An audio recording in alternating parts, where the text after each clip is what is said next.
Okay, let's start. This is the Community and Economic Development Committee. I'm John Weddleton. Dick Trey. Francis McLaughlin. Ryan Young. Sean Riddell. Nancy Thomas.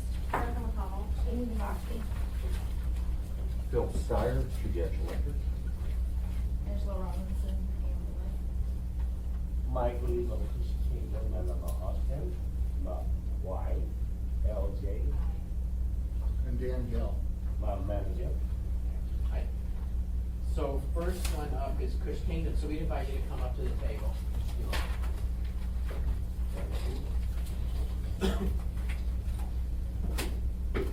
And typically what we'll do is we'll have some staff reports, comments from assembly members, and if you have something you want to add, you're welcome to, but just wave, and then I'll call on you. And then chime in, so. Okay, so, we'll start with Cush Kingdom. Andy, you got license? So reviewed the license portion of their application. The only issue that came up was there was taxes, fees, or fines found owed by one of the applicants. And so I checked on that yesterday. It still hasn't been paid. It's a $6 fee to the library. So they were notified of that and we'll have to take care of it prior to license being issued. Other than that, they are in compliance with all their requirements. Okay, thank you. And Ryan? Yes, thank you, Mr. Chairman. Cush Kingdom LLC is applying for a special land use permit for marijuana cultivation to total approximately 3,200 square feet of space within an existing industrial use building. The proposed facility is within an I-1 district generally located west of the intersection of East Whitney Road and North Post Road. The site is well suited for this industrial use with respect to the building's existing utilities and the location within the historically industrial part of the Ship Creek district. Plans submitted to the planning department do not show any major alterations to the building facade or structure that would make it have similar characters, scale, or size when compared to surrounding structures. Traffic generation is anticipated to be very minimal at this site, as it will be accessed mainly by employees only. There is another previously approved marijuana facility within 1,000 feet, and that's Can Test. And they are just a few properties to the west of this site. Planning department recommends approval of the special land use permit, subject to the conditions as stated in the staff report. All right, thank you. Any comments from? I had a couple of things. One thing, so the community council is Government Hill, right? Correct. And then, but reading through it, actually, some of the memos say Government Hill, Midtown. Wouldn't be Midtown. It's Why don't we have that in there at all? Government Hill, Downtown, and Fairview. So they're all within the notification proximity. So, and they're notified just by email, and it's in the packet. Is that typical? It is, yeah. It's a code requirement that we notify all the applicable community councils and Oh, so some you could use that already, they're already in the community council, but it's not found.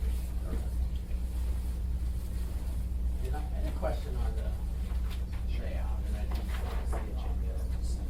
In the one you sent in for the state, you had, like the overhead door, I think, was still active. The one that's the active plan has two doors, one's an emergency door and one comes in through the office. Yes, sir. And maybe that'll work, but I look at this and I think, well, you're gonna have equipment coming in, you're gonna have supplies coming in, you're gonna run everything through the office, does that make sense?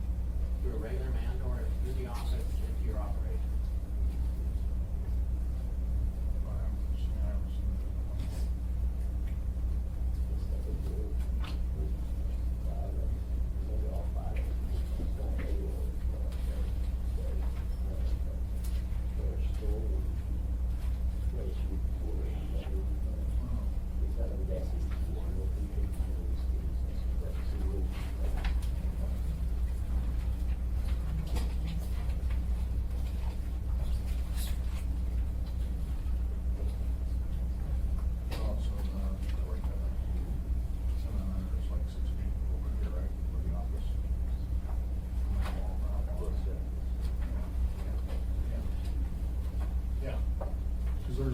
gonna be, I think from what the plan is, they're 6 feet from the exterior wall.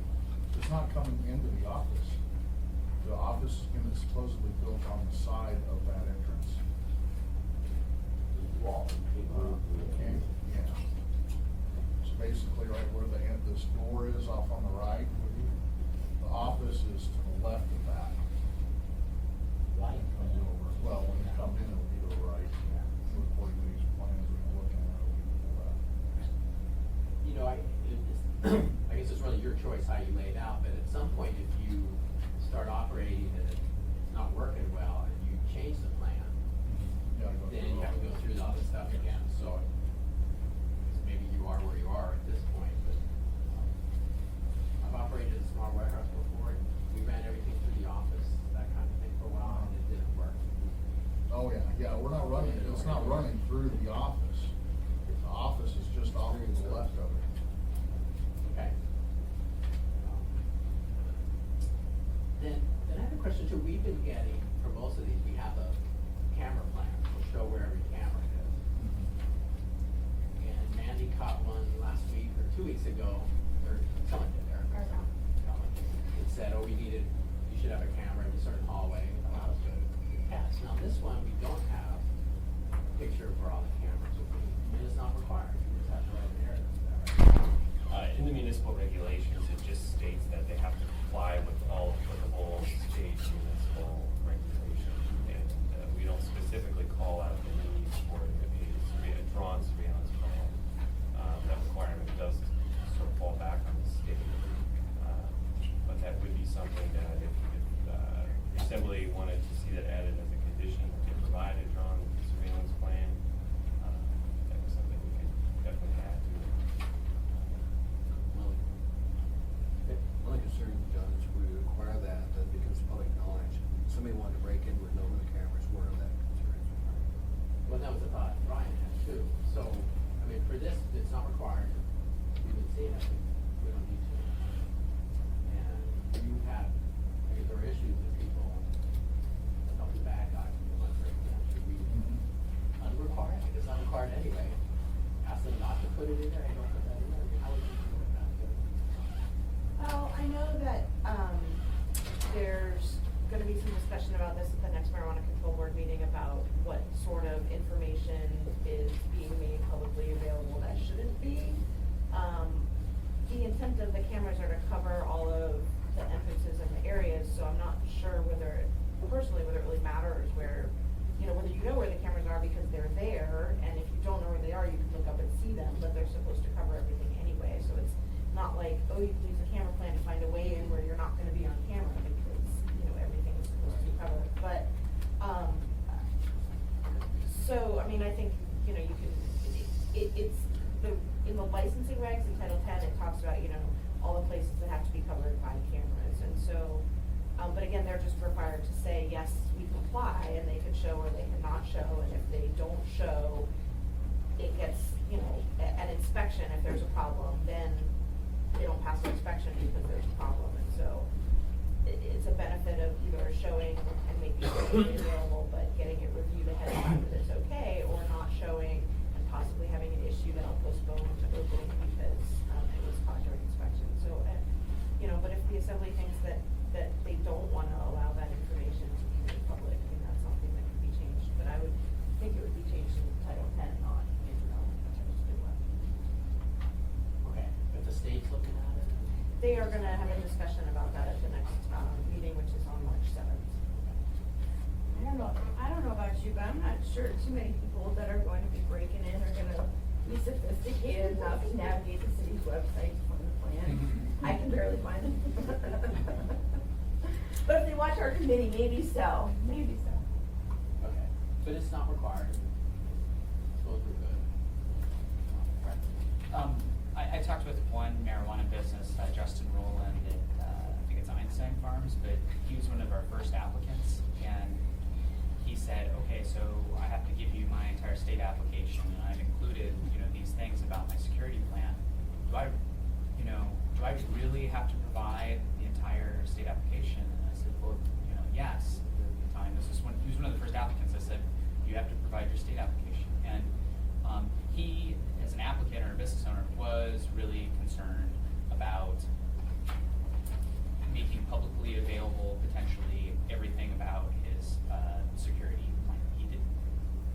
he was willing to do it because, you know, he wanted to follow the rules and the process, but as a business owner, he was concerned about divulging that stuff.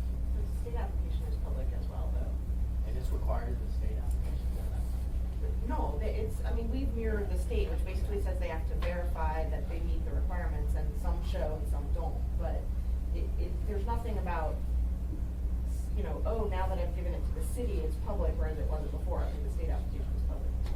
And my point is just, thank you for clarifying, but my point is just that from the applicants are worried about sharing this information publicly, you know, whether or not criminals actually take advantage of it. They, you know, it's part of they're concerned about security and state security and making this information publicly available. And so, but they don't have to, right? You don't have to show that plan.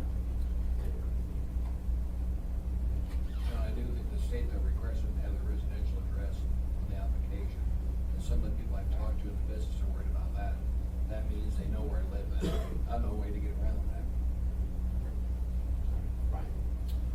Yes, thank you, Mr. Chairman. Just an echo of the other sentiments around the table, and not to detract from the current agenda item, but we have had applicants that on their application has specifically stated, this is a temporary phone number, this is a temporary address for application purposes, and we have had an applicant flat out tell us, I'm moving after I get operating and running because I'm afraid, because there is this thought that it's a cash-only business, so people of ill intent may think that there's a pot of gold sitting in every one of these people's business owners' homes, and a lot of these applicants are afraid to have children. They don't want people just knowing where they live. And the security plan doesn't just cover the cameras, it also covers where the hard drives are stored, the specs on the hard drives, and if you know where the hard drive is, it doesn't matter if you know where the cameras are or not, because you're gonna get all the footage. So, and also in informal discussions with the code enforcement officers, they've expressed concerns over events that happen in Colorado where individuals were able to obtain, you know, the security plan from public record and then break into some facilities, so. What, follow the state's lead on this, they're looking at it? Right. I just follow up on a couple things. We've had a couple, people that have come in and they have said that they're taking additional security measures, and we said, I said to them in this committee, don't tell us what they are. Because it's a publicly, you know, and so I think there are people that know what they minimally have to do, required, you know, law to get through the application process, but some people have sheltered, you know, the schedules of the security guards, you know, who's coming in, who's, you know, those types of things. And I think that's prudent, when it comes to a lot of these things that are publicly known. I mean, I wish my address wasn't publicly known. I have some crazies that come knocking on my door.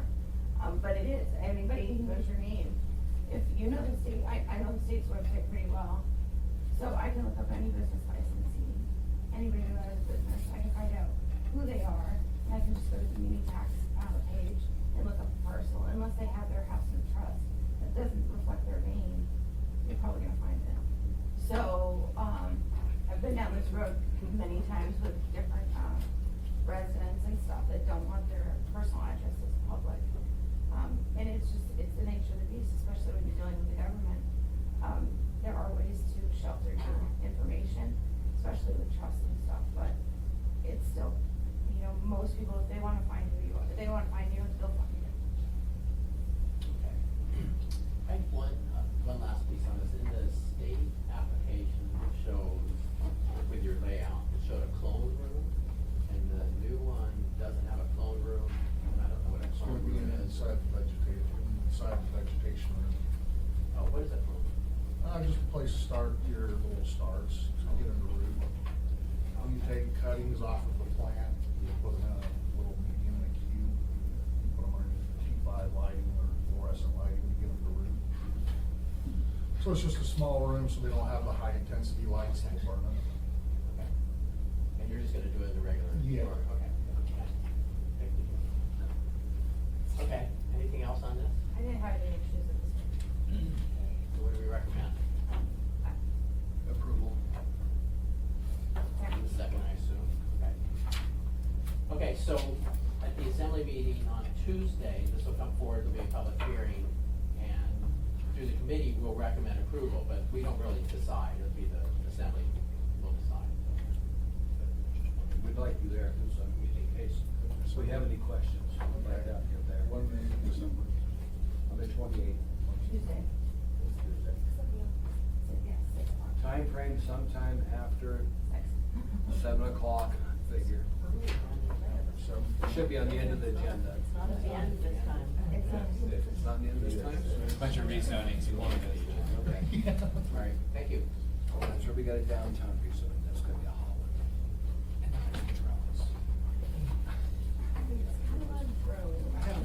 Okay, so next one up is, Which app do you still? AM Delight.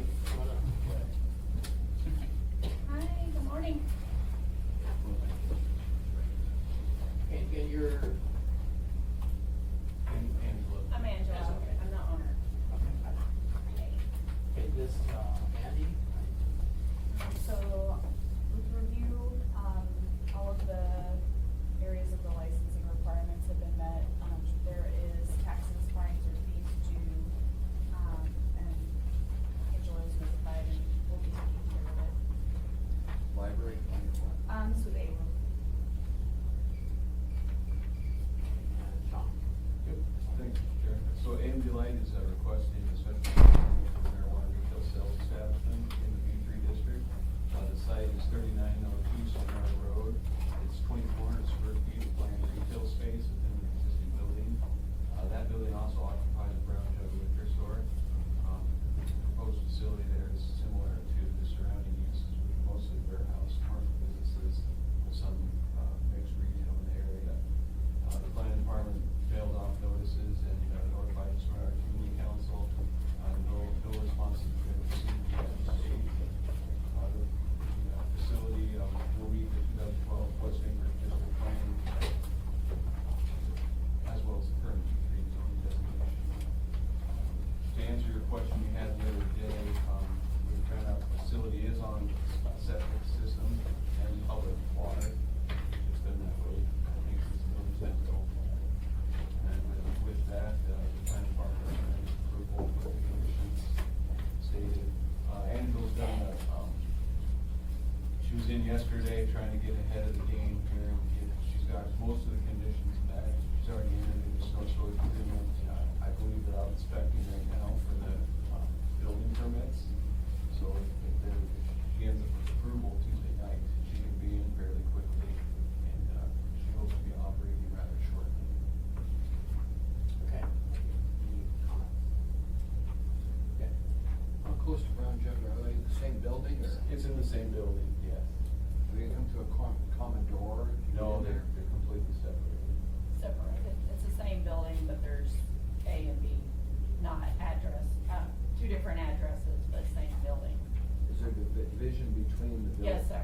Okay. Yes, sir, it used to be a grocery store in my side, and then a fishing department and something else. And then Brown Jug's on the whole other end. Thank you, sir.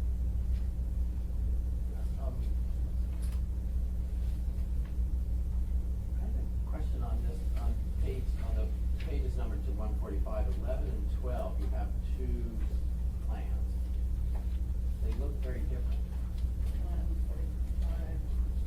The building layout, both say building layout, right?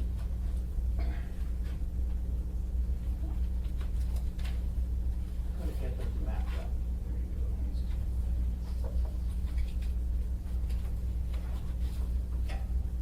Oh, cause, alright, so if you take this page and put it in front of this page, that's the whole building. Oh, so Brown Jug is? No, sir. So, This is page 10 reflects. Is it match line? yeah, Is what she's page saying. 10 reflects the whole building. I just done a larger scale for separating the rooms.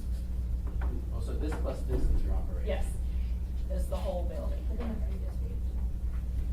So page, Oh. yes, page 10 is the whole thing. I separated it so you could see, the different aspects, a little larger, on a larger scale. So you made it easier to confuse me. Yes, yeah. Okay. Good, thanks. Sorry about that.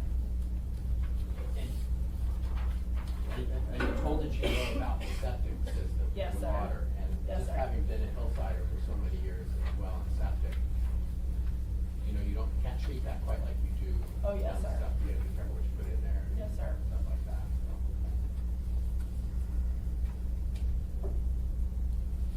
Any comments on that? John, don't you just on our road too? Yeah, the other end. How far is this gonna be from me? Oh, far. On the north end, this is kind of mid. It's over It's 860 feet. Is that what you're asking about the Boys and Girls Club? No, I don't know how far it is. His business was from yours. Oh, You just wanna see One of a the dozen on that street. So when they do the conflict of interest in all, this comes from out of the family. If I did, it was Just thought light I'd and ask. Anchorage, and there's others coming my way, so. oh, further down on that end. Oh, yeah, I don't think that's not affecting us at all. What are the hours that be? Ours. I have extended hours right now, 10 a.m. to 11 p.m. just to kind of, get an idea of how flow is. I do know the brown jugs deliveries are on Tuesdays and Wednesdays. I will be changing the hours to lessen, making sure they get their deliveries before I open and working with them, so I'll let you know on that. Why is that? Why is that? Just because I don't wanna crowd their big trucks pulling into the parking lot, backing up, loading up, and having people in and out, you know, traffic in and out too much. Cause I do know they're usually finished about, 11 o'clock with their deliveries. What do we say? So, did you talk at all to the Boys and Girls Club? I have sent out a notice to the Boys and Girls Club. I have some friends that have their children there and stuff like that, and they said they haven't heard anything about There- issues. No, sir. No, ma'am. You know, the other thing I would just say is something that the assembly, should be thinking about, because I was approached by a member of, one of the assembly members from this district, is they're starting to get concerned about density. Because it seems like a good majority of marijuana shops are going on Spinard Road, so it's just something to think about. We don't necessarily have a rule to prohibit density, but it's, or to mitigate that. So it's just something to think about, because I know some of the, at least one of the assembly members from that district is starting to question, what analysis we're taking regarding, approving these locations, basically. Density, you should look at my area. I know. Green Mile. I know. Maybe we need to start making every other one have to go to River Tube yet. Yeah, how many places are in that area? Stack them up on one, probably one property. Yeah, right. No, I was gonna say, they can kinda go down, up by the airport. There's a lot of land in Birchwood. Yeah, so anyways, I would just say, there's nothing prohibitive in this application for that. I just thought I'd bring that up. Okay, we have a recommendation. Recommend approval to the assembly. Second over there, okay. Okay, so you understand, so Tuesday is the meeting, we'll vote on this, and as a committee, we'll just recommend approval. See how it goes. Thank you. Good luck.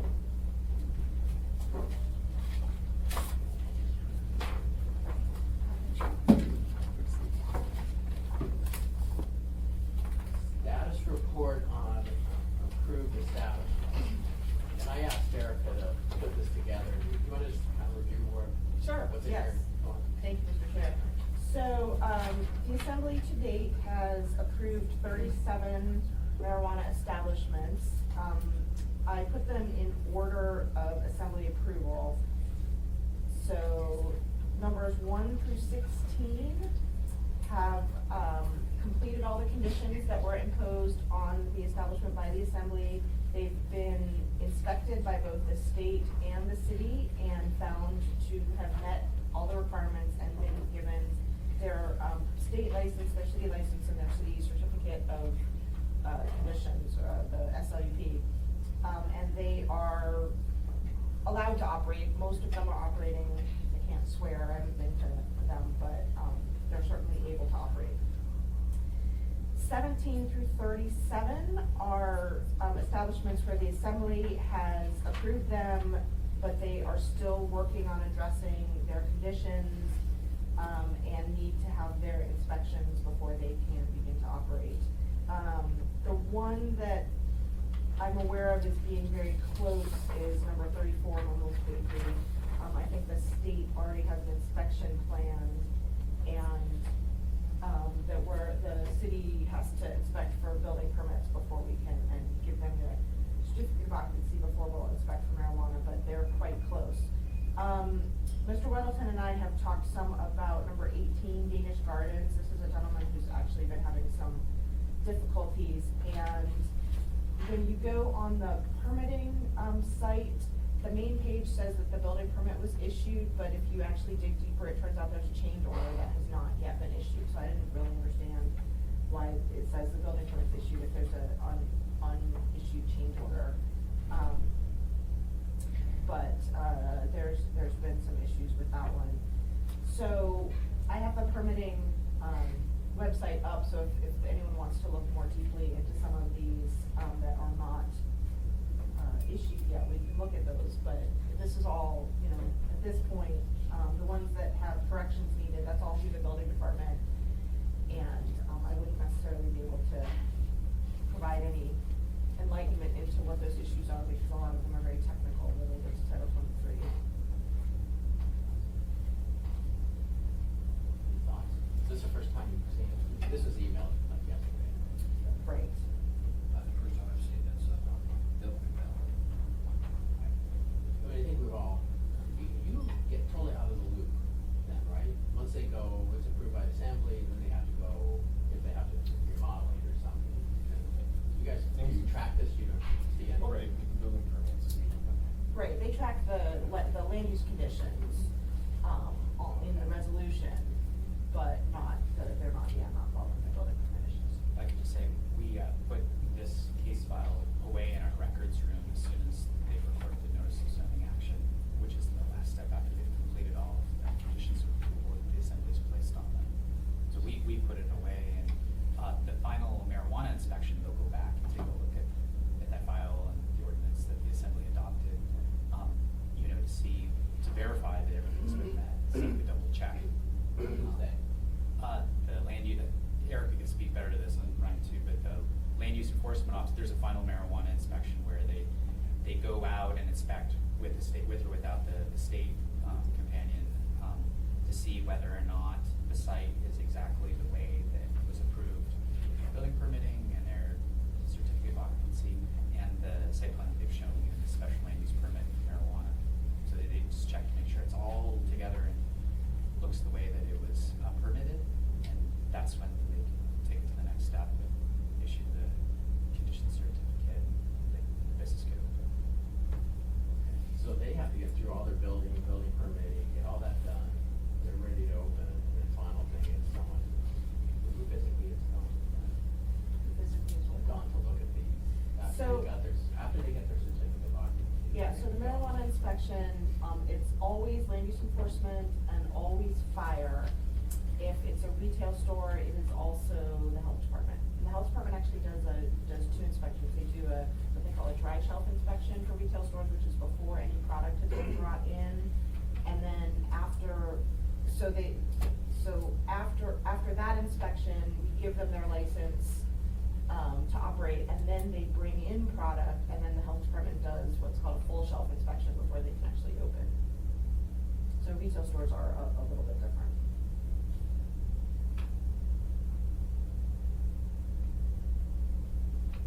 So on these, we have, so any of 17 to 37 did not have their final inspection. Correct. Right, okay, but these other ones have. Yes, and actually, I misspoke about the date.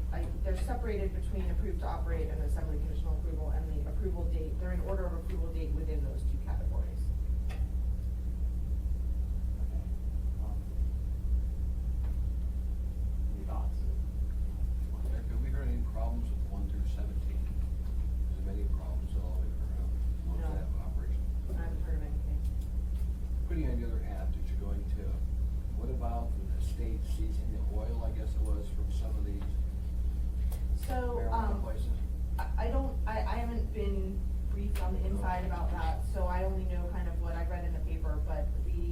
Marijuana Control Board did meet, not in public, I think last week, and they agreed that, the product was within the definition of marijuana, but they were not going to issue any citations or fines, and that they were going to hold the product until the end of the legislative session to see whether Senate Bill 6 passes, which, takes hemp, out of the definition of marijuana. Anything that has, I think it's 0.3% of THC or less would no longer be considered a marijuana product. If that bill passes, they will return that product to, the places that they seized it from. And if that bill does not pass, it's my understanding that they will destroy the product. And there's also some labeling issue, which I'm Yeah. not as familiar with, but I think Chelsea can speak to. If I get calls from people who wanna know, why is the city seizing the oils? City has nothing to do with this. The city's not, the state seized I it. know. Oh, okay, oh, I see I know what you what it mean, I is. see what you mean. So it's actually, 0.03, anything above that is considered, not to be hemp, and some of the products are allowed to go back on the shelves if they're made from the oil from the seeds. That's, exempted out of the definition.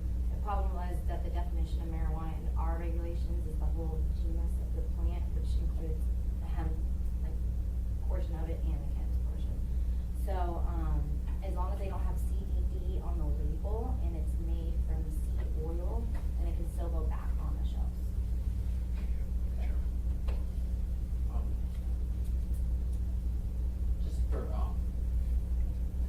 we started getting into this, and I thought I was stepping into Chris Schuey's realm, looking at these permits and stuff, so I called him last night, and I think, Janet, you might, you'd be very aware of this stuff, I think a lot of these operators, they get in, they go through this huge permitting for the marijuana stuff, then they get into building stuff, and this is a nightmare for them, all the Title 21, Title 23, they don't expect it, they don't know it, they're frustrated, and they think it's anti-marijuana and so on. So he said it's not unusual, so apparently the, what's the Anchorage Marijuana Group Association? Association. Erica knows. The Anchorage Cannabis Business Association. He has said that they've gone into some of the applicants during this process of been early meetings, or he recommends that they've been there to help guide people. So the executive committee requested a meeting with, the directors of the various permitting departments, and that was held 2 weeks ago.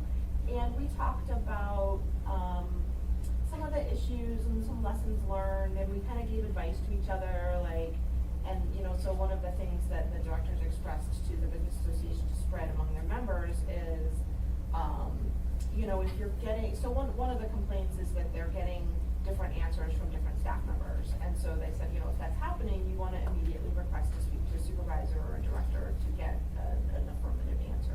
So some of those types of issues were, talked about the best ways to address those. And I think there was recognition on both sides that, everybody was still learning about, the municipality's still learning about this industry, and the industry's still learning about the municipal regulations and that sort of thing. So I think there was a lot of, Janet was at the meeting, there was a lot of goodwill and agreement to try to, keep things running more smoothly and working together, but we didn't talk about any specific, case. So if someone were having trouble, could we say, go talk to that group? Oh, I don't think that would be a good idea. I mean, because we don't have the, other than, a couple of people in the group, we don't have the professional background.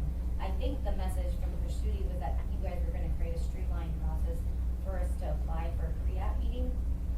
There was a recommendation that a pre-app meeting be held. I think the message for someone who's having a lot of problems is to go in and talk to one of the directors. So in this case, it would, if some person is having a particular problem with their building permit, to go in and talk to the director of development services with, Steph Frost. Is the pre-app for pre-marijuana application, like way early or pre-building? The pre-apps exist in both worlds, and sometimes they're separate, and sometimes they're combined. So it really kind of depends on the issues, like, so it's hard, it's hard to say what's the most important, but certainly it doesn't hurt to do both types of pre-apps or combine them into one.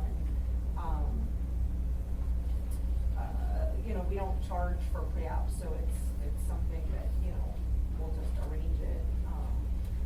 Sometimes, you know, we can't get everybody together at the same time and then miss out on something that may be important, but, you know, I think the city does their best to be there. So a recommendation would be if someone comes in their initial application to the state, city's notified, send them an email and say, hey, you should plan a pre-app meeting, the whole package. We could add that here.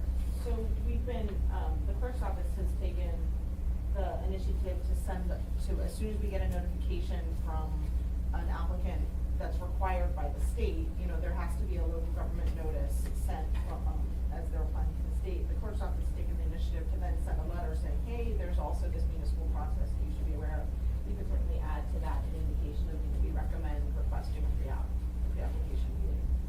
And that's something that can be done, I mean, people, there's an application for that. It's really just a phone call. Okay, and you would call them. Well, again, it depends on if you want a planning or a building. And I think that was Chris Schudy's point, was that we didn't know exactly the Yeah, point yeah. person Well, was, we can- other than just being like, call Erica, and now Erica's. And I was thinking of talking, so, you know, we have this program through IT where you can, fill out forms online that can be emailed to someone, and so I was thinking of talking, I haven't really talked to anybody else about this, so I don't know whether there's desire for it, but, you know, having an online form that you would fill out saying you want a pre-app, and then it would get emailed to several people, so. Just make it as simple as possible, because we don't want people tripping up late in the game. This is, we've approved 37 of these and 16 are operating, the others are, some may be soon, some are in this twilight zone. Well, I mean, I wouldn't say that all of the ones of 17 through 37 have had any problems. I mean, some of them might have had significant work to do in their locations, and they didn't want to start any of that work until they'd gotten their approval, and they got their approval, and they started the work, and everything's going smoothly. So I don't think it's fair to say that everybody in this last half of the sheet is going through some sort of problematic experience. There's only one picture. We can definitely identify at least one. Dave? You know, I think it's important to mention, that the planning department recognizes that the process is not particularly easy to get through. So in response to that, we've established, a group of people, from the different agencies to meet weekly to kind of smooth out some of the problems, that we're seeing on a regular basis. So this will be a continuous meeting, between, code enforcement, planning, building safety side of things, so building permit folks, likely will bring in traffic, because that tends to be an issue. Also, the non-conforming rights folks will bring them in, so that we can kind of work out those kinks in the process and make it more streamlined and easier for folks to get through. So this will be an ongoing group that will meet weekly to try to really line out the process so that folks can more easily navigate the marijuana process. So what kind of issues are you finding that? Well, you know, a lot of the stuff, a lot of the issues like non-conforming rights or parking, things of that sort tend to come up, well, at least initially, they came up later on in the process. So what we're trying to do is coordinate with those folks as early on in the process, so that they can get those things lined out before they even make application. We can get them in touch with Michael Packard or Tony Barganier in terms of their change in use permit and get through that process, and so that they more easily understand, you know, what everyone's role is and who they should probably be talking to early on in the process, as opposed to, you know, trying to quickly resolve problems at the 11th hour and trying to solve them now. Okay, good.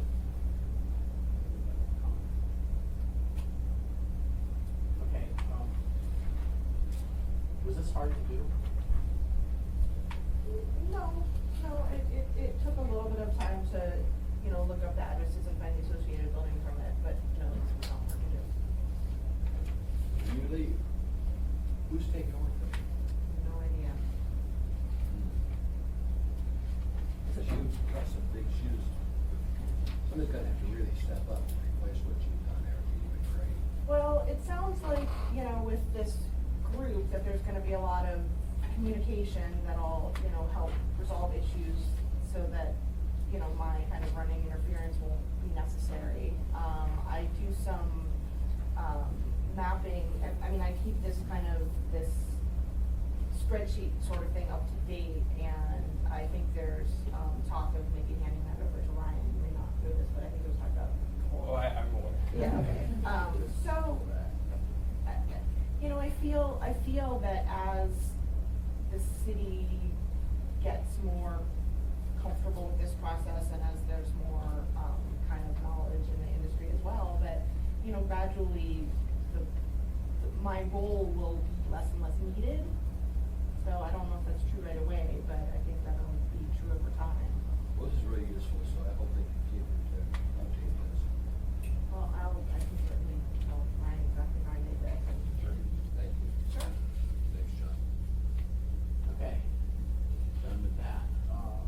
Old business, look, last 2 meetings ago, some changes. You wanna refresh our memories on that? Sure, so, we are working on an omnibus ordinance to make some changes to, the land use regulations. And the two big issues, that we discussed that I would provide you with more information were on, signs. We had a lot of discussion about signs, and on the definition of public housing authority, which we had no discussion about because I requested the ability to give you more information. You do have a memo. I apologize, I didn't finish this until the end of the day yesterday, so you just got it this morning, so you haven't probably had a chance to read it. So I can, walk you through this memo, if that's how you'd like to proceed. Yeah. Okay, so on the sign issue, here's what's going on.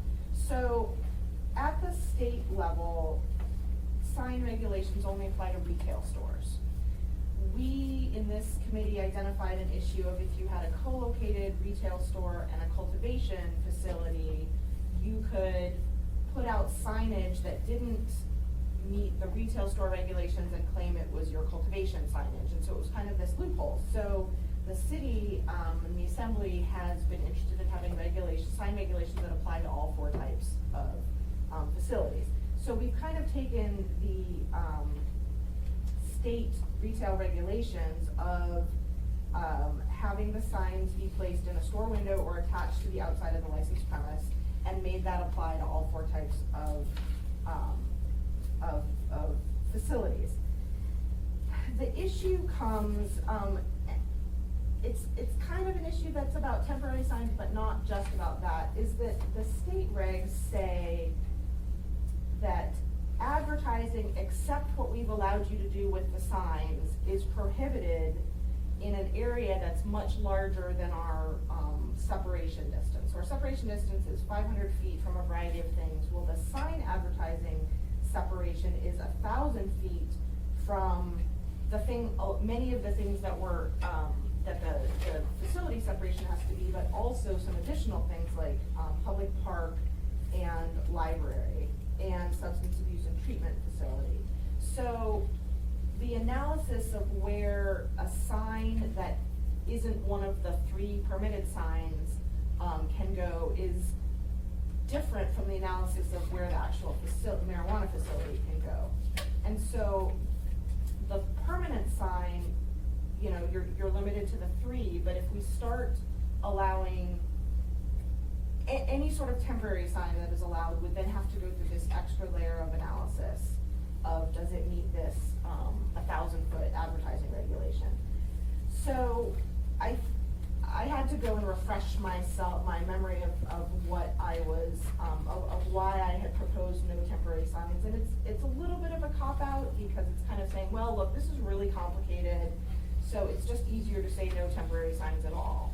That's a bit of a cop-out, but it is complicated, and it's gonna foster, I think it's gonna foster a lot of compliance issues, because I think you're gonna have, you know, you're supposed to register your temporary sign with, the land use enforcement section, and they say basically nobody does that, and, then it's gonna be, you know, a compliance, issue both for the state and the city. So, recommendation from the Department of Law is not to make any content-based sign regulations, so you can't really say, you can have temporary signs that say open or closed, but you can't have any other kind of temporary sign. That's a content-based regulation, and they recommend against that. So, I think it's a decision for the Assembly to make. The considerations that I laid out for you again is, not having regulations based on content. The Assembly has shown interest in treating all 4 types of marijuana facilities the same with regard to signs, and that it's at this time, we are not really set up to do the analysis about the advertising, and so we would have to kind of create a second layer of information for that, and I do think there is some enforcement considerations.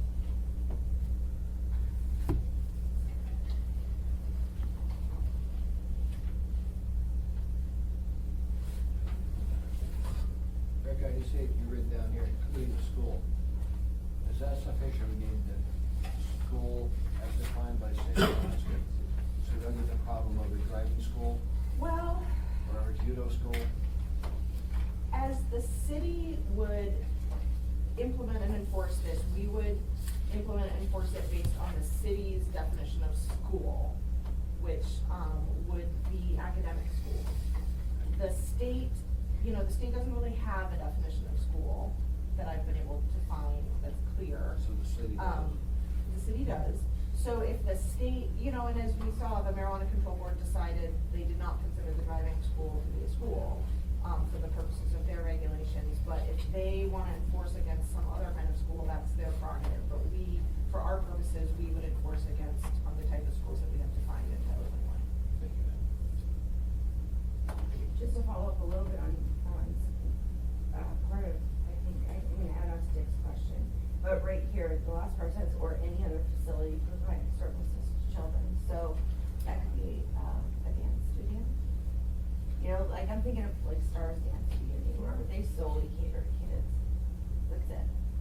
So if I'm reading this way, some of the facilities that we would have, we had one right across the hall from like karate or something. So those signs that are permitted with the businesses are permitted to be Right, within but this it's area. this extra but- stuff. Yeah. So if you were looking at that, for this extra stuff, not just the business, because the business has their sign, they're allowed to have it on their building or whatever. But if now somebody has, judo, and it solely caters to kids, or they have all 90% kid classes, I would suspect they would be allowed to have a temporary sign. If they're, 100 feet away. That's a tough interpretation. They leave it pretty broad, or any other facility providing services to children. Yeah. Pediatric dental facility. For example, we have one right on Mulligan, right? Pediatric dental facility. And that's exactly the kind of examples that were used during this discussion is, we don't want flyers to be in kids' doctors' offices that have marijuana. That's the kind of. So that's the intent then behind that language. That, from my recollection, is the debate. That was the debate that was had, and that was the intent. But I don't think we have here's the subset of service of facilities that provide services to children, and here we know whether you're in or you're out. We don't have that at this time. We don't necessarily have a definition, so it'd be a case by case basis. And up to the code enforcement officer, but probably to say, it's not. I just add that all these decisions about these things are a point in time too, because things change. Bouncing bears may move across town next week, or a shockwave may come in, or get air, or whatever. It's all a point in time, and then time passes, and the circumstances change. Regarding signs in general, I can have signs advertising my business on my property, but I can't go down to, Baker's House of Hobbies and say, hey, can you put a big sign up there that says Bosco's is a block away, I'm not allowed to do that. Correct. So we're really talking, I have 2 things. One is advertising flyers that you might hand out, hang on the window, we're having a contest or whatever. The state's kind of conflated signs and advertising. It's a little confusing. They say a retail retail, so this is under 306-360, and so A is a retail store may have no more than 3 signs, you know, the stuff about, where it is and the size of the signs. And then B is about the statements that, an advertisement you can't have a statement that is false or misleading or, you know, this sort of thing. And then C says, retail marijuana store may not place an advertisement for marijuana or a marijuana product except as provided in A of this section, which is the sign stuff, within 1,000 feet of, you know, so it's kind of covering both signs and other sorts of things like flyers. So I feel like they've mashed 2 sort of separate issues together. At the last marijuana control board meeting, not the kind of private meeting that was held about the CBD oil, but the one before that, you know, enforcement did bring up the issue of trying to be more clear about this. So for instance, if you put your logo, if you got a hotel to put your logo on their key cards, was that considered advertising? And the board declined to open a regulations project to clarify about that. So they're not really helping in making this issue a little, and it's a difficult issue, but they're not unbundling it for us. So that's the advertising. I agree that it's convoluted, but you know, when you open a business, you got all your permits on stuff and you order your sign and it's gonna come in 4 months and you're ready to open now, you get a big banner, print it up in a couple days and you put it up, that's a temporary sign. Now, is that a temporary sign that's not one of the 3 allowed? No, you could do that, I mean, as long as you didn't have 3 other signs and you put it on your building, you could do that under these regulations. Even though that's a temporary sign. Yeah. I just thought it was differently when you get into the municipal system, sign. And the municipal, how it would be addressed in the municipal system would be a little bit different, but I don't think they would say, no, it's prohibited. It would, and then when you got your permanent sign, you know, you have to, unless if you only had one, you know, that was, the banner was your one sign and then your permanent sign was your second sign, as long as it met both state and municipal regs. I mean, there are time limits on temporary signs.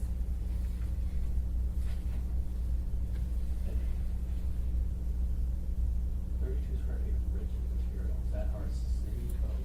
Yes. Rigid, so, can't, you know, banner wouldn't work. Banner is not rigid. So my understanding is that's a separation between a banner and say a sandwich board. So if you got a banner that said That could be a marijuana shop, 100 and you square stick it on the wall, that's not good, but if you had it printed on plywood, you're okay. No, this is just, if it was printed on plywood, it would have to be smaller. But if it was on a banner, it could be 100 square feet. Oh, rigid materials, I got you, okay. I thought you were saying it's okay.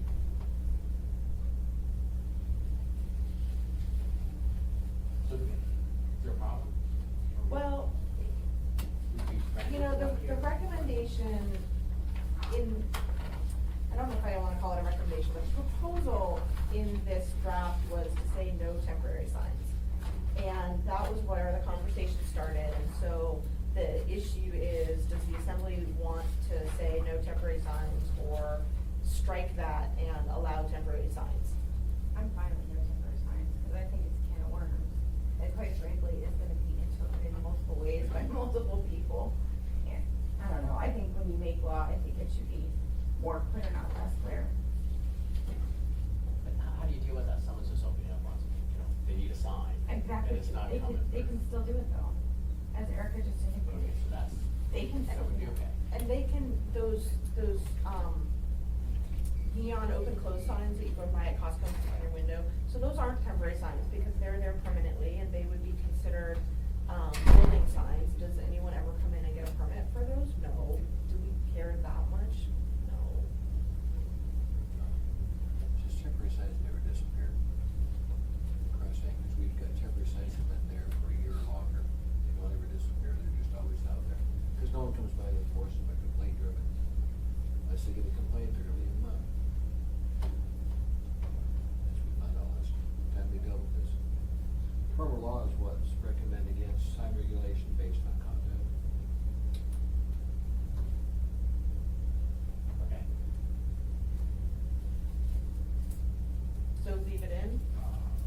say leave it in. I say leave it in. That's just me though. I'm kind of the tough one in the group though. Well, no, I mean, I agree with that, as long as you can have something when you're Yeah. opening on the wall. No, I That was agree. my main Yeah, thing. yeah. you know, If you that's want to just be reality. transparent, then go ahead. I was gonna say something else, but it's being recorded.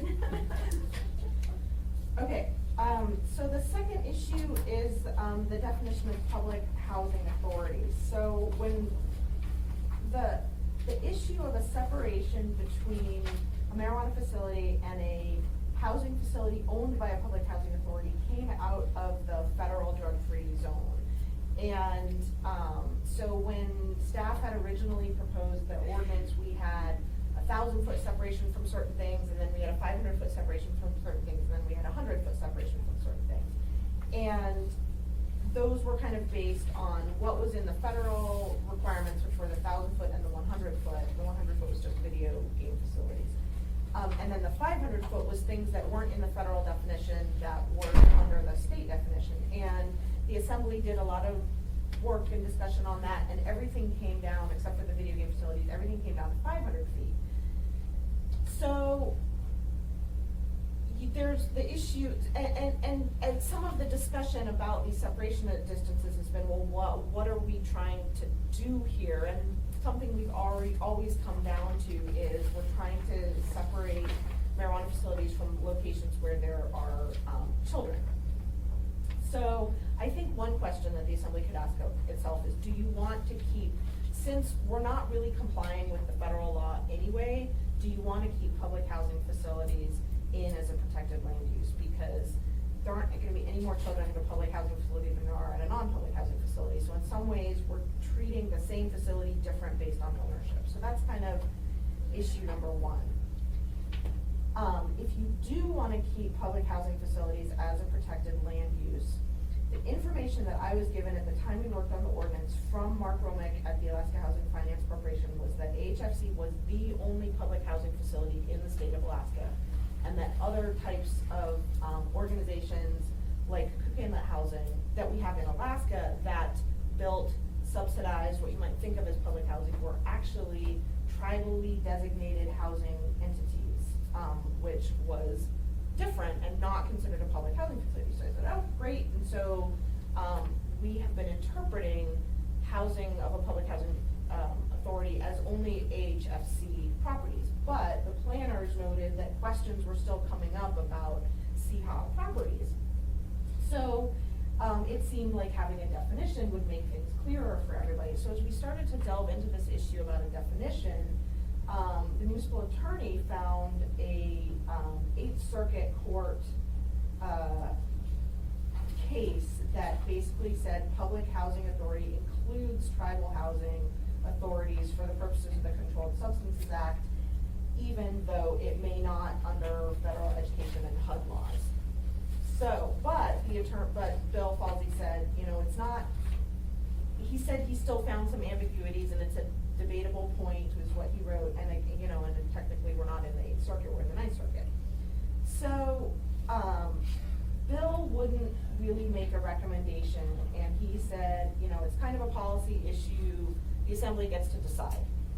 I have reached out to Cook Inlet Housing to ask them for a list of their housing facilities so that we could provide you with a map to show you what the significance would be of adding in Cook Inlet Housing properties and what that would do for buffer zones.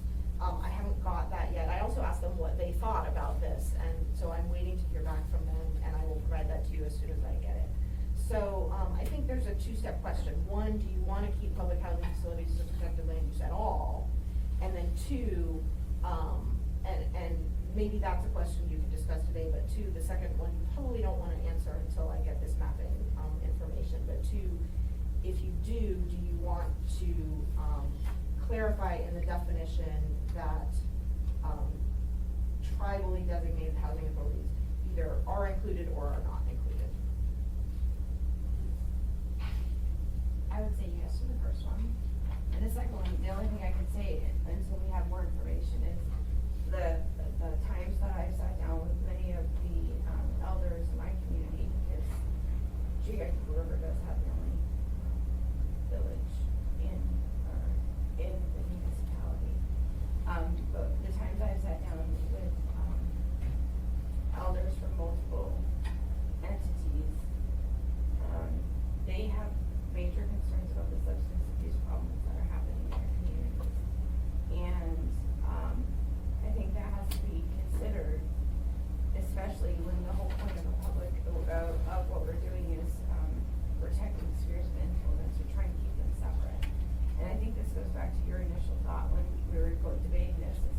I agreed with you that I thought if we had, you know, like a drug detox facility or something, I thought that should have been a protected land use.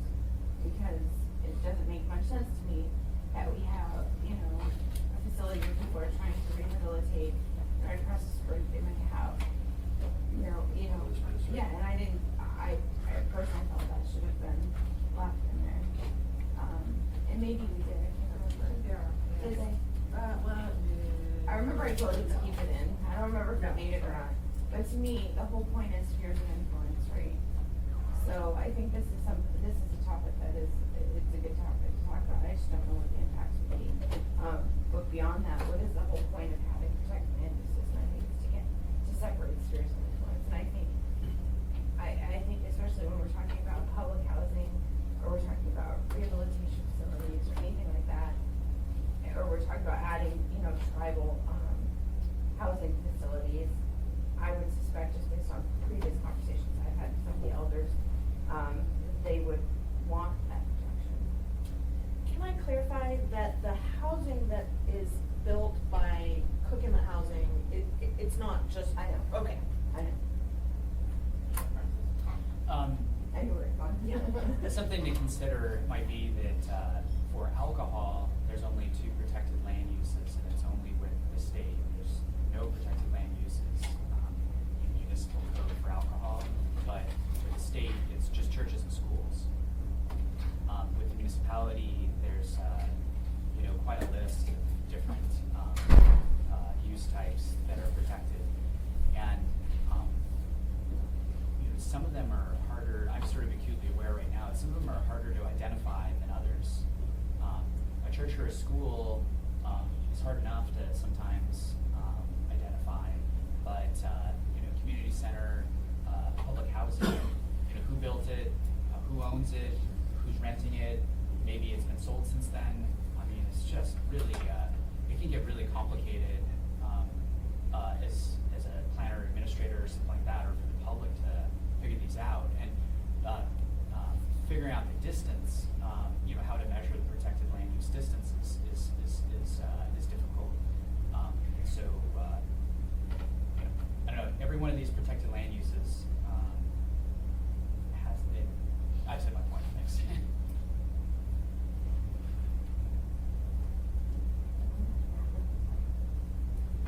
Yeah, and I'm sorry I don't have that for you today. No, that's just fine. So would every Cook Inlet housing be protected? If they owned it, yes. So the one on Spinard has mixed use. The one downtown, Mountain View. the one that's gonna be built downtown. I mean, I represented a private developer that went in against Cook Inlet for that RP and lost, and that was non-tribal. And now this is gonna be a big mixed-use commercial. And what happens to the businesses that are already established? I'm guessing They would be grandfathered. just kind of like a nod to them, so I'm sure you won't get too much pushback. NeighborWorks does what Cook Inlet housing does, but they're not tribal, so there's our protecting Yeah. that way. No, no. Thank you. Feel free to jump right in. Yeah, right.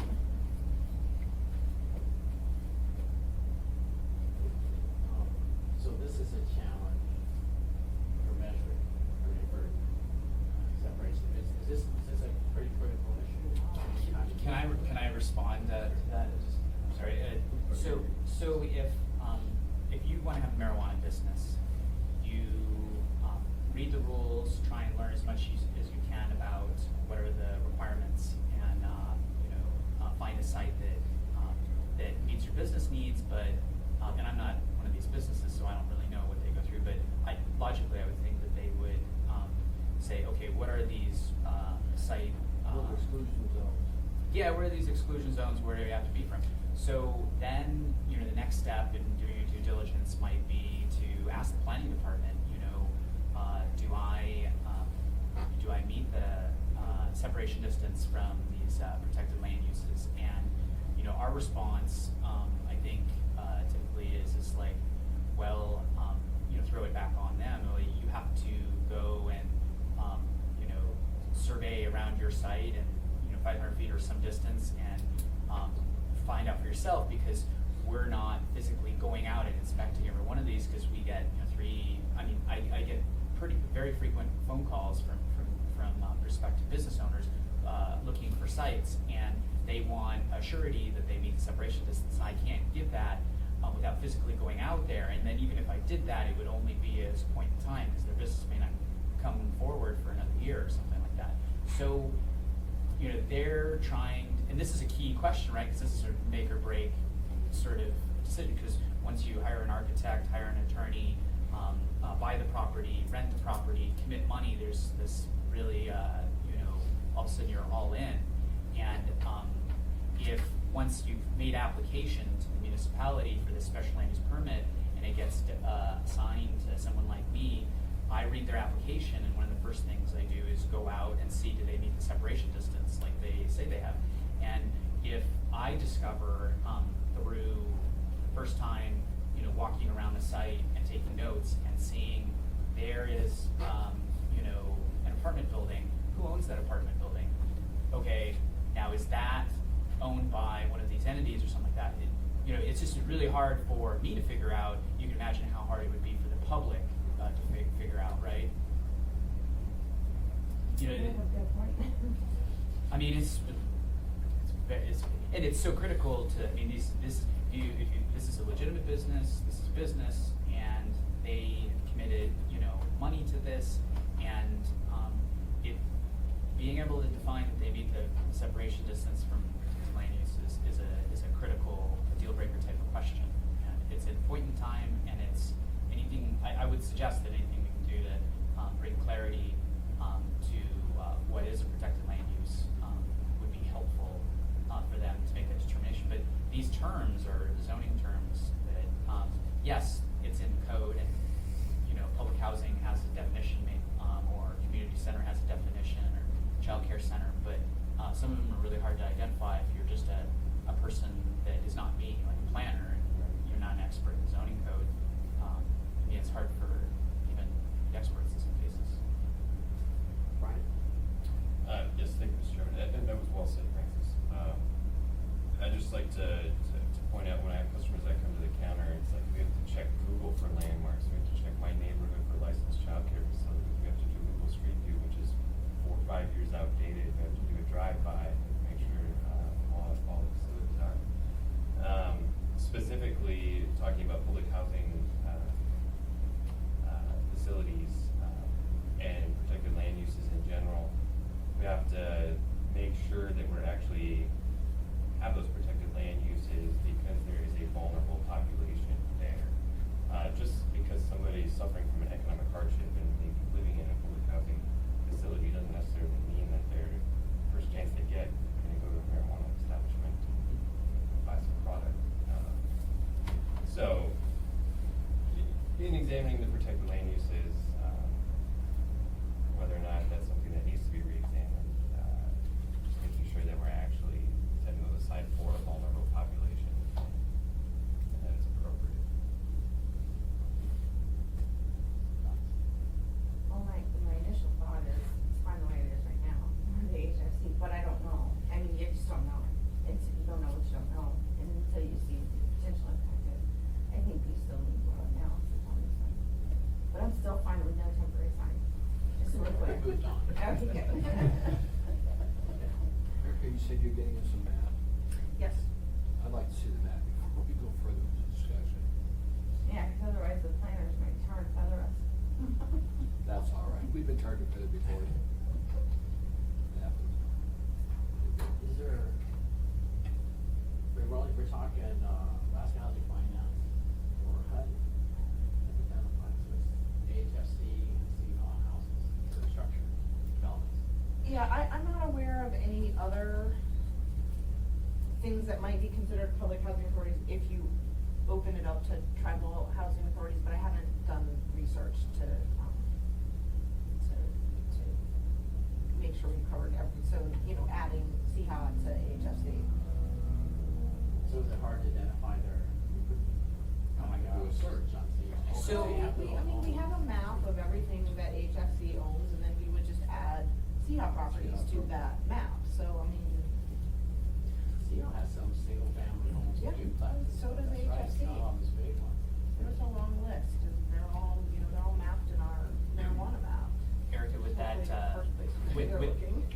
assuming that the map stays updated, then, but do these get bought and sold, and will these change?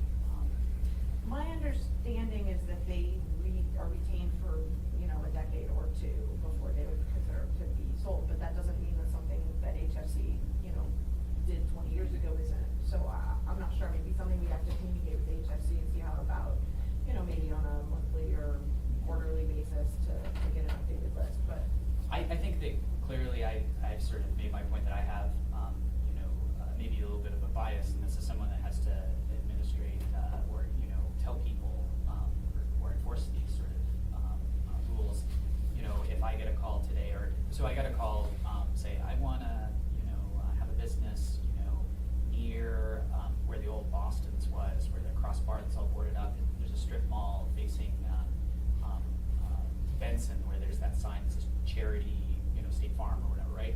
So they wanna go into there, and then, they're asking me, do they meet separation distance? Well, that looks like a pretty commercial site, and so I tell them, go check out schools and go look for these list of things. But, as I drive by on the weekend, I see that there's some sort of homeschool charter school in a mall that's, on the property next door. So, and it's at like the far end of that mall. But if you measure from the front door of the marijuana establishment to the property boundary, that it's within 500 feet, or, it's just identifying these protected land uses is in my view, to me, fantastically hard for the public. That's.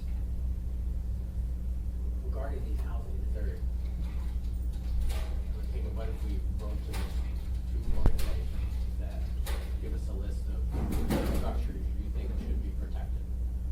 Maybe they say, single home, family homes, we don't care so much about, but maybe complexes, simply done, would be. And then you have your list and it's fairly solid. Is that? Well, generally, the single-family homes are in single-family neighborhoods Right. that there's nothing near them anyway, so, but I would feel uncomfortable having a code that was based on self-identified HFC and CHA properties. I mean, I think you wanna have either all of them or none of them. Cause, just having a good legal justification. Or redefine it and say for multi-family housing. But then that may not help, but you do have residential right up against commercial on the whole Spinard Strip then. Yeah, it's not that no single-family homes would impact this, but I think the majority of them wouldn't have any impact. Would you be concerned with their single-family homes? See how it does. Not necessarily, but I agree with Erica. It's the same reason why with the sign ordinance, I wanted it to apply to everybody. I personally think it's just simpler when you have either all or nothing, but when it goes back to you're saying, if you could do it where it's multi-family, where, if you have 4 units or more, 3 units or more, something like that, that would be, I think, still a good way to look at it. But I wouldn't say which ones do you think should be protected and which ones shouldn't. I think it would have to be some sort of standard basis, whether it's dwelling units or otherwise. But, again, without looking at the map, I have Sure. no idea. Would that be helpful? If it were defined as, say, public housing, we define that as, at least for marijuana use, multifamily. Where does If I could just be candid on to try and respond, if public housing remains kind of the way we've treated it, it's only AHFC projects, then when I click on the property around the site, I look to see is the ownership, sometimes it says HUD or something, and I have to do a little bit more research on like, who's the real owner, is it AHFC or something like that? But if you added in CHA projects, then they're scattered all over, whereas the AHFC projects may be limited number, but if you add in another housing owner to it, there'll be a lot more sites, make it harder for me to find. It just makes it harder, so there'll be more sites. Well, we have the opinion that maybe tribal housing is technically part of this public housing package. That's why I think we're kind of discussing. Well, and I think that's what makes it a little bit more complicated because,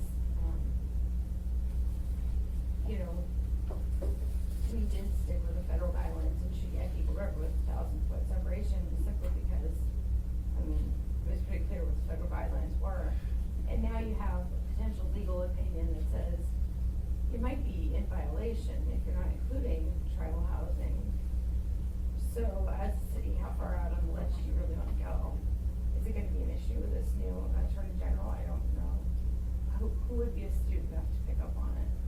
You know what, will they catch it? Probably not, probably not. But for me, I just like consistency. I like to know the rules. I think that's what they're asking is, are we gonna stick with the definition, or are we gonna expand the definition? Now that we kind of have, honestly, what could be a muddled legal opinion, I don't find it to be conclusive. Well, Dan, he says keep the status quo, that was faulty. No, so my recommendation originally had been, keep the status quo. Falsey kind of said, look, you could defend either way. But I'm falling more on the, what Ryan said about who are we trying to protect here, and to say that people in public housing are a vulnerable population and people who are in public housing are not, seems kind of paternalistic. And so I think most of government regulations are journalistic. there's that argument as well. Yeah. So I think actually my opinion would be to remove public housing as a protected use altogether, especially if, there's interest in making sure that there's more locations for marijuana establishments so that you don't have them, clustered in certain areas. But one thing that we could also provide is a map that just shows the HFC housing, so we see what the implications of that are in terms of buffers. And remind me again, so federal guidelines do have public housing as some sort of protected use? Yes, in the 1,000-foot, in the Controlled Substances Act. So what they say, so my understanding, and I'm not an expert, but my understanding is the Controlled Substances Act says if you are caught basically with drugs or dealing drugs in these zones, your penalties are higher. Sure. So they're considered drug-free zones, but the only way they enforce it is through higher penalties for if you're arrested. So then, I thought our discussion was, I guess I'm confused now, because I thought when we were looking at this, our discussion is, what is the definition of public housing? Are we staying with HFC? Are we adding in CHA, right? Sure. And the federal guidelines are clear, there is some sort of protection for public housing, but what we're debating is what that protection is. Well, I guess considering that the Assembly's already decided to not fully comply with, Which some of us thought was a bad idea. right, and So I it's would- different if you get you over. Yeah, I would definitely not. I think Somebody's that here could- got outvoted on that. Well, Somebody's- right, Yeah, I I would would think it can be on the table. On my team. Okay, that's fine. I just, but no, I think it's a good thing to discuss, but I think, again, with a clear understanding of, until the federal government gets their act together and kind of comes into compliance with how many states now? 26, I was gonna say there's quite a few states that have marijuana on the list, so I don't know, how far do we wanna push it if it's 20? I don't think, I'm not convinced that we need to expand it to see how properties, but I just don't know, I don't know what I don't know until I kind of see what the impacts will be. So you will have a map? Yes. Okay, so we should wait. Will your map have the CHA properties on it? Yes, I'll provide you with a map of everything, including CHA. So this is what I'll try to do. Everything including CHA, just CHA, and just HFC. Is it possible to break it down Assuming by I can- single family and multifamily housing? Because if we decide to go with CHA and HHC, multifamily, that's Okay. one Okay. definition. And this is assuming CHA is willing to give me that information, which I don't see why they wouldn't be, but, sure, I guess, yeah. Sort of. Give me a new Because you know where to status. look, right? Like we were talking in the beginning. Erica, give me a new status, I think everybody will give you exactly what you want. If I could just do, so I used to work for HUD, and I was part of a management team for the Section 8 Housing Choice Voucher Program. So housing vouchers aren't covered by this, but there's just a lot of, one could say, like ironies, because you could have public housing in an affluent neighborhood and single-family house, but that's not what we protect because of how we worded this. And so one could ask about like equal treatment, what are we trying to achieve? So, you know. Probably every step of this business, we should do that. On all those protected. Okay,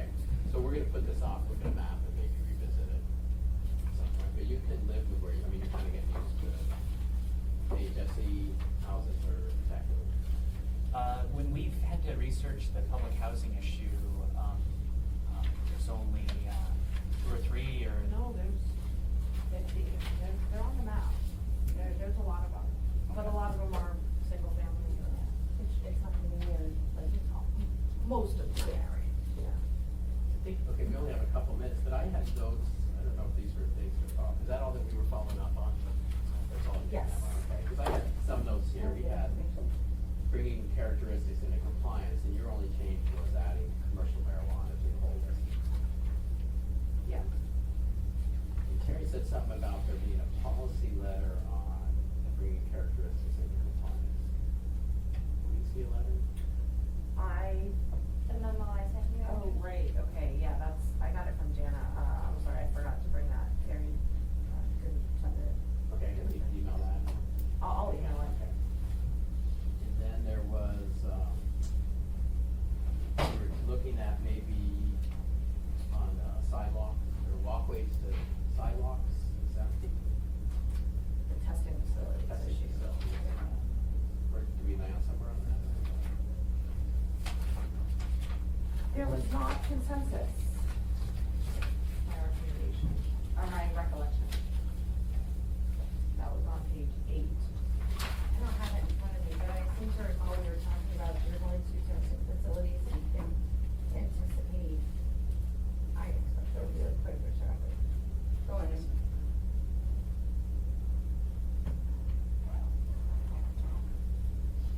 And a recommendation to not include them with the walkways, where'd that come from? So the recommendation, that, I mean, it's from me, not to exempt them because they will have, more traffic than cultivation or manufacturing facilities. I remember passionately agreeing with you. That was just, it's logical to me, we only have 2 testing facilities, they probably are gonna have more traffic than cultivation. And they're already approved the way they are anyway, so. So we were saying, don't make that change. I don't think the committee. I don't know, I don't have a note that we addressed. Oh, right. I mean, we talked about it a lot, but the committee didn't really say, take it out or leave it in, or add it or don't add it. So I didn't really get any guidance from you guys. Although there's cultivation, and then we talked about maybe adding testing or not. Right. So what do you wanna do with this then? Is your intent to come forward with this and then at some point, maybe gone by the time? My hope is to get this in a shape where it can be introduced to the assembly before I leave. Okay, we have one more meeting before you leave scheduled. I don't know if there's anything on the agenda. There's just these few issues. So you Yeah, wanted to I think schedule this that? is a no-brainer, frankly, I agree with Eric on this one. Okay, on this? Not exempt testing. Exactly. Which would be leave it the way it is. Yeah, it's kind of status quo, honestly. Okay, say, so the recommended change, you would say keep that in? Cause that does exempt them, right? If they're in there, then they don't have to provide law. Right, but testing facilities are not in there. Okay. Yeah. I see, so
basically Public housing. still working on this, the public housing map is real overweight. Okay.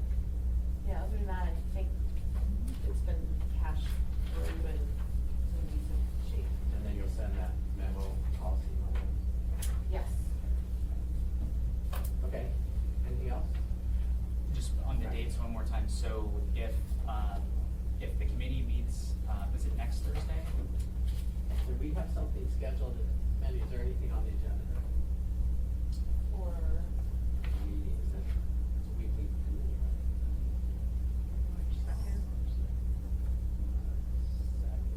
I don't see one there, I think it was the week after, yeah, March 9th. I have it. Because these things are rushed. If Erica's ordinance was okayed by this committee and could be introduced on March 21st and then adopted on April 11th, with some of the important changes that are proposed, that the public could use, that would bring clarity to some of these issues, like the assembly having variance authority, then we usually go back 20 days from that March 21st date, so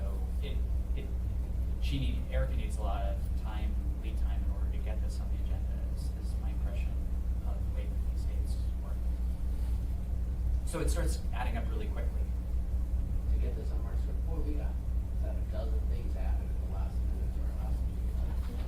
Big Yeah. stuff gets thrown on me, we're correct, but. that Well, if you may meet not be next ideal. week and you okay an ordinance, then Erica would have direction and it could be introduced and it could meet the normal. we don't know if I'll have the information, obviously not by next week. Okay, so, but we do have a meeting scheduled in 2 weeks. Yeah, so we'll have one on the March 9th. That would miss the deadline, you're looking at delay everything. You know, unless there's some sort of fancy, like put it on an addendum. No, if we had this finalized March 9th, it could get on the March 21st agenda. Cause you guys can submit it. I mean, my deadline is Friday, but I think your guys' deadline is Monday. Our deadline is, March 21st. Well, there's that too. So, or you could. I'm just now understanding what Francis meant, 'cause I'm thinking, why can't I just put it on the addendum? Why can't I just lay it on the table? For us, Yeah. you've heard, we get locked into these things. I was Whole just now month early. understanding what you're Yeah. saying, that's why I'm like, I'm not really locked in, I can Do what you want. go rogue. But you could schedule it now. See, you laughed at that. And we could meet on the 9th, maybe hash out some issues and come up with an S version or a couple of amendments. So if you do wanna get this earlier, we can start the process now, right? Could be But it introduced. still wouldn't be till the 21st, because we don't, oh, I see what you mean. I mean, if you wanna handle it that way, that's fine, I think it's more, the more versions you have, the more confusing it is for the public, so I think it would be better to wait until you have a committee draft you're comfortable with,